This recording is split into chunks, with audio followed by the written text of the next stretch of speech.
जब श्री कृष्ण ने पांचजन्य शंख नाद किया तब। जय श्री कृष्ण। पिछले वीडियो में हमने 14 श्लोक पढ़े थे। अब 14 श्लोक से आगे पढ़ना शुरू करेंगे। तो 14वें को भी एक बार फिर से देख लेते हैं। ततः श्वेतैर्हयै युक्ते महति स्यन्दने स्थितौ माधवः पांडवाश्चैव दिव्यौ शंखौ प्रदमदौ। अर्थात इसके अनंतर यानी कि इसके पश्चात सफ़ेद, श्वेतई मतलब सफ़ेद, और हयई मैंने घोड़ों से युक्त, मैंने युक्त घोड़ों से युक्त, महती मैंने बहुत ही उत्तम, स्यंदन मतलब रथ पर, स्थित मतलब स्थित होकर, माधव, माधव अर्थात श्री कृष्ण और पांडव यानी अर्जुन, दिव्यौ मतलब दिव्य, शंखौ दिव्य ध्वनि वाले शंख को बजाया। किसने? अर्थात उसके पश्चात यानी कि जब भीष्म पितामह ने शंख बजाया उसके बाद सफ़ेद घोड़ों से युक्त बहुत ही उत्तम रथ पर स्थित माधव अर्थात श्री कृष्ण, पांडवाश्च और पांडव यानी कि अर्जुन ने दिव्य शंख बजाया।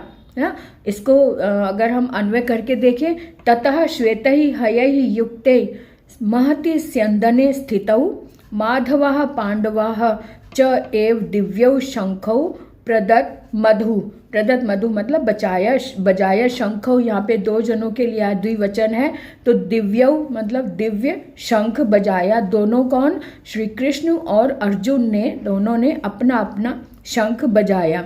अब आगे देखेंगे कि कौन कौन से उन्होंने शंख बजाए। एक बार पहले से बता दूं कि सबके अपने अपने अलग शंख होते थे, सबके अपने अपने पृथक शंख थे और सबने अपना अपना शंख बजाया। तो पांचजन्यम ऋषिकेशो देवदत्तम धनंजयः पौंड्रम दद्मौ महाशंखम भीम कर्मा वृकोदरः। यहाँ पे वृकोदर जो अर्जुन के बड़े भाई भीम हैं उनके लिए कहा गया है। वृकोदर मतलब वृक का मतलब होता है भेड़िया, भेड़िए के उदर वाला जो भीम कर्मा बहुत कठिन परिश्रम करने वाला भीम है। भीम इसलिए कहा, वृकोदर इसलिए कहा गया है जो कि खाने के लिए हमेशा ही वो असंतुष्ट रहते थे, भोजन के लिए वो हमेशा लालायित रहते थे, तो उनका उदर जो है कभी संतुष्ट नहीं होता था, इसलिए उनको वृकोदर कहा जाता है। तो आगे देखते हैं। पांचजन्यम ऋषिकेशो, ऋषिकेशो मतलब कि जो श्री कृष्ण हैं उनके शंख का नाम पांचजन्य था। और देवदत्तो धनंजय अर्जुन को कहा गया है, तो अर्जुन के शंख का नाम देवदत्त था। तो कैसे? श्री कृष्ण ने पांचजन्य को, यहाँ पे द्वितीय विभक्ति लगी हुई है, तो ऋषिकेशो यानी श्री कृष्ण ने, अर्थात श्री कृष्ण ने पांचजन्य को बजाया। धनंजय अर्थात अर्जुन ने देवदत्त को बजाया, देवदत्त नामक शंख को बजाया। पौंड्रम दद्मौ महाशंखम भीम कर्मा वृकोदराः, जो भीम कर्म कठिन परिश्रम करने वाला भीम है, उन्होंने पौंड्रम, उनके शंख का नाम पौंड्रम था, तो पौंड्र जैसे महाशंख को बजाया ना। तो इस तरह से हमारा ये अर्थ स्पष्ट हो जाता है कि श्री कृष्ण ने पांचजन्य शंख को बजाया, जिनके शंख का नाम पांचजन्य था, और अर्जुन के शंख का नाम देवदत्त था, और भीम के शंख का नाम पौंड्रम था। सबके अलग अलग शंख थे जिन्होंने अपना अपना शंख बजाया। 16वां श्लोक है आगे। तो विजयम राजा कुंती पुत्रो युधिष्ठिरः नकुलः सहदेवश्च सुघोष मणिपुष्पकौ। अब यहाँ पे पुष्पकौ में द्विवचन लगा हुआ है, यानी कि दो का जिक्र हो रहा है। दो कौन से? सुघोष और मणिपुष्प। सुघोष नामक शंख और मणिपुष्प नामक शंख को बजाया किसने? नकुल और सहदेव ने। यानी नकुल के शंख का नाम सुघोष था और सहदेव के शंख का नाम मणिपुष्प था, तो दोनों ने अपने अपने शंख बजाए। इधर देखें, अनंत विजयम राजा कुंती पुत्रो युधिष्ठिरः। कुंती पुत्र, अब राजा जो है वो संबोधन किया जा रहा है। संजय जो है वो, क्योंकि वो आंखों देखा हाल सुना रहे हैं, वो धृतराष्ट्र से कह रही है कि हे राजन, कुंती पुत्र युधिष्ठिर ने अपना शंख जिसका नाम अनंत विजय है, तो कुंती पुत्र युधिष्ठिर ने अनंत विजय को बजाया नामक शंख को बजाया। हो गया ना, इसका अर्थ स्पष्ट हो गया। हे राजन, कुंती पुत्र युधिष्ठिर ने अनंत विजय को, नकुल और सहदेव ने सुघोष और मणिपुष्प को बजाया ना। अब आगे बढ़ते हैं। अब इसके अन्वय को भी देख ले। अनंत विजयम राजा कुंती पुत्र युधिष्ठिरः नकुलः सहदेवः च सुघोष मणिपुष्पकौ ना। पुष्पकौ में द्विवचन लगाया कि यानी सुघोष और मणिपुष्प को बजाया। श्लोक 17वां कह रहा है, काश्यश्च परमेश्वासः शिखंडी च महारथः दृष्टद्युम्नो विराटश्च सात्यकीश्च पराजितः। यहाँ पे सात्यकीश्च अपराजिता, यहाँ पे अपराजित का मतलब जिसे कोई हरा नहीं सकता, अपराजित है जो।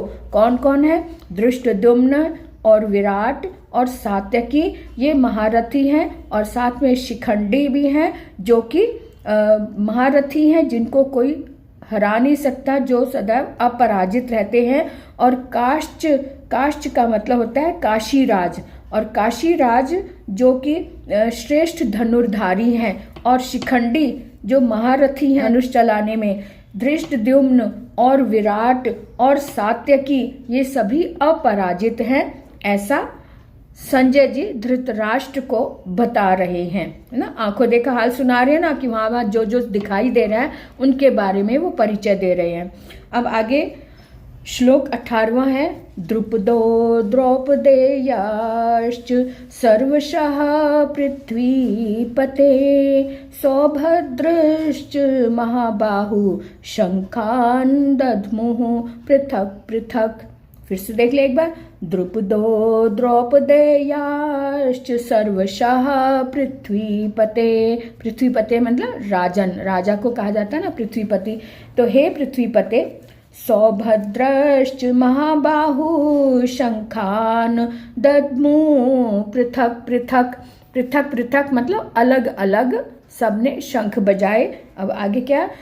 हे पृथ्वीपते, हे राजन, द्रुपद महाराज द्रुपद हैं, और द्रौपदीयाश्च यानी कि सभी द्रौपदी के 5 पुत्र, सर्वशः मैंने सभी ने, और साथ में सौभद्रश्च, सौभद्र मतलब सुभद्रा पुत्र अभिमन्यु जो कि महाबाहु है, महान लंबी भुजाओं वाला है, महान भुजाओं वाला है, ऐसे सभी ने शंखान मतलब शंखों को बजाया, पृथक पृथक अलग अलग शंखों को बजाया।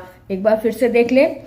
द्रुपदो द्रौपदेयाश्च सर्वशः पृथ्वीपते सौभद्रश्च महाबाहु शंखान दद्मु पृथक पृथक। यानी कि हे पृथ्वीपते, द्रुपद महाराज द्रुपद और द्रौपदी पुत्र, द्रौपदी के 5 पुत्र, सर्वशः मैंने सभी ने, और साथ में सौभद्रश्च, सौभद्रश्च मतलब सुभद्रा पुत्र अभिमन्यु ने, जिनकी महान बाहें हैं, भुजाएं हैं, बड़ी बड़ी बड़ी बड़ी भुजाएं हैं जिनकी, ऐसा सौभद्रश्च सुभद्रा पुत्र अभिमन्यु ने पृथक पृथक अब अलग अलग शंखों को बजाया सभी ने। हे पृथ्वीपते, हे राजन, द्रुपद द्रौपदी के पुत्रों ने और सुभद्रा पुत्र अभिमन्यु ने, जिसकी महान भुजाएं हैं, सब ने अपने अपने अलग अलग शंखों को बजाया। स्पष्ट होगी ना इसकी बात। 19वीं श्लोक पर आ जाते हैं। तो 19वां श्लोक इस तरह से है, सघोषो धार्तराष्ट्राणां हृदयानि व्यदार्यत नभश्च पृथ्वीश्च चैव तुमुलो व्यनुनादयन्। भयानक नाद से नभ और पृथ्वी को ही जैसे चीर दिया हो, के हृदय को भी जैसे चीर दिया हो, जब धृतराष्ट्र के पुत्रों ने घोष किया यानी शंखनाद किया। अब आगे के श्लोक अगले वीडियो में सुनेंगे, तब तक के लिए विराम लेते हैं।